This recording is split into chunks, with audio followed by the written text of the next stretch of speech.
you terrified you're never going to find love? Are you antsy to start your life with the person of your dreams yesterday? I get it. I've been there. But you know what happens when you get into that headspace? Bad decisions, my dudes. Welcome to part 3 of Attracting Your Perfect Person. My name is Brittany Luna, and this is Get Your Shit Together.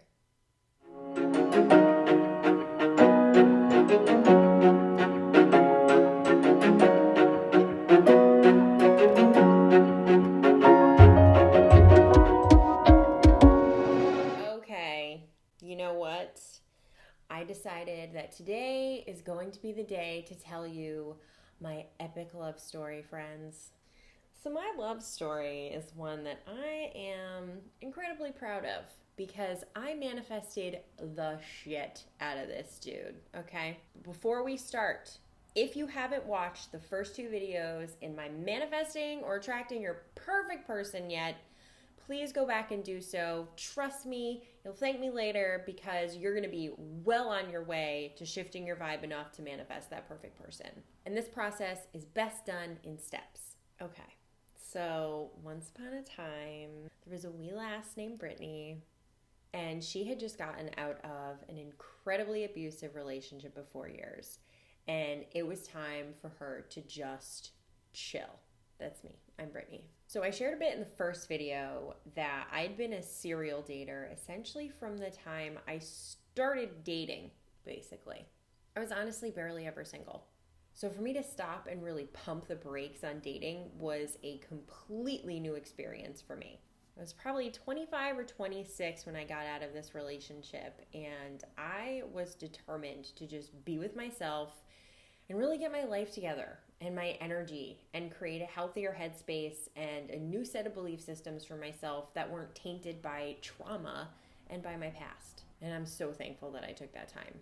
Once I got my life in order, I still wanted to stick with being single for a bit, but I simply welcomed in the idea of dating eventually. See, one of the key parts of this story is that I wasn't approaching dating for the first time in my life from a place of fear and a place of need. I was approaching dating from a place of curiosity and from a place of wonder as to how I would engage with different humans and how we might get along. It wasn't out of necessity or this rushed ass mentality to date because I had to get married or have kids by a certain age. When we do that, when we get into that mindset and get tangled up in the need to rush to the altar or rush to having kids and having those family portraits done, we also get tangled up in bad decisions. Well, let me say, I don't believe in bad or good decisions, just decisions that are either going to be harmful or helpful, depending on how we're going to experience or perceive them. But that's either here nor there. When we approach dating from a place of fear, we end up choosing people who aren't the one, at least most of the time. We end up choosing people based on their ability to fulfill a need. So once I got myself into that healthier headspace, I decided to open myself up to dating, or the idea of it, rather. And the first thing I did was consider the type of person I would want to be with once I did date again. I had dated every kind of person you could ever imagine: cheaters, liars, abusers, substance abusers, unmotivated, you name it. But I learned a hell of a lot from those dudes about what it is that I wanted in a relationship and what it is I did not want going forward. So I contemplated this for a while. The things I'd want to see and the things I absolutely wouldn't. Remember our list from video 1. I was incredibly specific. The reason I was this specific is because I already believed in manifesting and believed it was possible, so I had no doubt in my mind that everything that I put on that damn list would come to fruition. Remember video 2, believe this person exists. So at the time, I had this hardcore obsession with Ed Sheeran. So I was like, must have ginger, must have tattoos, must play guitar and sing me songs, must be kind, empathetic, believe in what I do, believe in me. Because at that time I was doing just psychic work, and this was pre-coaching and therapist days. I even wrote down catchphrases that they'd use and what it would feel like when I knew I was with the one. It was a very specific feeling that I put on my list, and it was a feeling that I would get in my stomach. Not butterflies, more like a pulling or a drawing to sensation. So I wrote this list, right? And I wrote my deal breakers list. And I believed this person existed. I knew it in the deepest depths of my being. And when I was finally feeling ready to date, I sent that note out to the universe like, all right, boss, I'm ready. And so it began. I went on dates. Friends set me up with people. Some I met using apps. And so many of them were gingers. But none of them were every single thing on my list. And some of them had a deal breaker or two. Most of them were great guys. Guys that 2 years before this time, I probably would have stuck with. Because really, there was like nothing wrong with them. They were wonderful. And I would have been a very lucky girl to have such a great guy in my life. But they weren't exactly what I was looking for. And because I believed that the guy I was looking for was out there, I stuck to my guns. Now, during all of this time, my good friend introduced me to her brother. He moved away to California literally 2 days after I met him, so I knew that wasn't it. He'd text casually, and when he would be home from California, he'd invite me to come out and hang with him and his sister. Nothing more than that.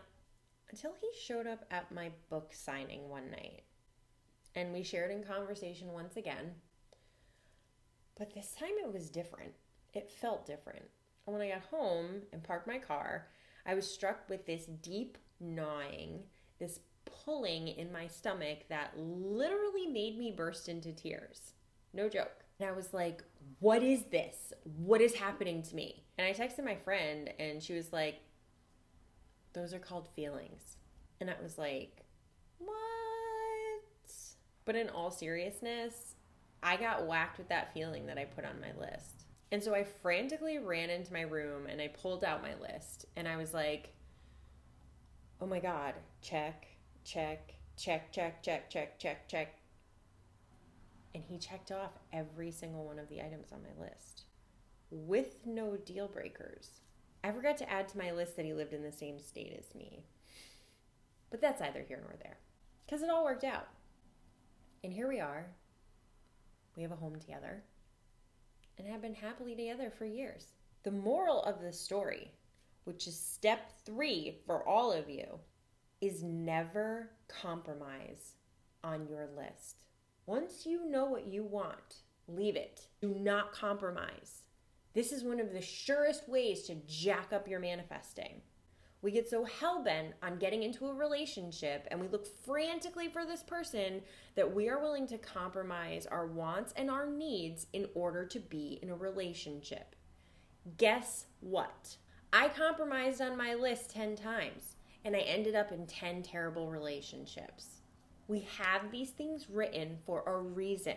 You want these things for a reason. They aren't things that come up for you for no reason. There's a need there for those characteristics. By compromising on them, you're compromising your needs for someone you aren't even in a relationship with yet. Do not compromise. If they have 8 out of the 10 things that you want, guess what? They aren't what you're looking for, because you're looking for 10 out of 10 things. If they have 9 out of the 10 things that you're looking for, guess what? They aren't what you're looking for. What you're looking for is 10 out of the 10 things, or however many items you put on your list. If they have any deal breakers at all, they are not what you are looking for. There is a reason it's called a deal breaker. We do not compromise on our list. Not when it comes to manifesting. If you're not looking to manifest your perfect person, you can compromise all day long. But if you're looking to manifest your perfect person, we do not. Period. If you were a hiring manager for a job or the CEO of your own company and you needed someone to have very specific skills to complete a job that you needed filled.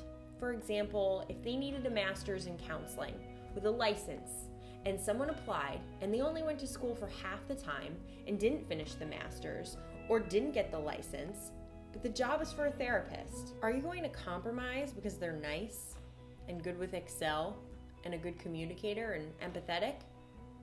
Or would your company be completely fucked if you did that? If you wouldn't compromise on something like a job placement, why would you compromise on someone who you want to spend the majority of your time and your life with? If you truly want to manifest your perfect significant other, you need to get really, really good at not compromising. I'm not talking about compromising with them once you're in a relationship. I'm talking about compromising with what you want before you're in a relationship. If you do that, you will move through dates knowing exactly what you're looking for, and you can move on nice and quickly to the next until your person shows up. Every person you go through, you can see it as one person closer to your person, which is exactly what happened for me. Every person that I dated was one checkbox closer. I didn't compromise though, and then the perfect one appeared. We have gone through in 3 videos the 3 most important steps you are ever going to take in manifesting your perfect person. I wouldn't share these steps with you if they didn't work, but they do. If you have questions, if you have comments, if you need help with this, please reach out. I am a coach. I do book sessions, and I would be happy to help you manifest your perfect person if doing this on your own doesn't seem to be working.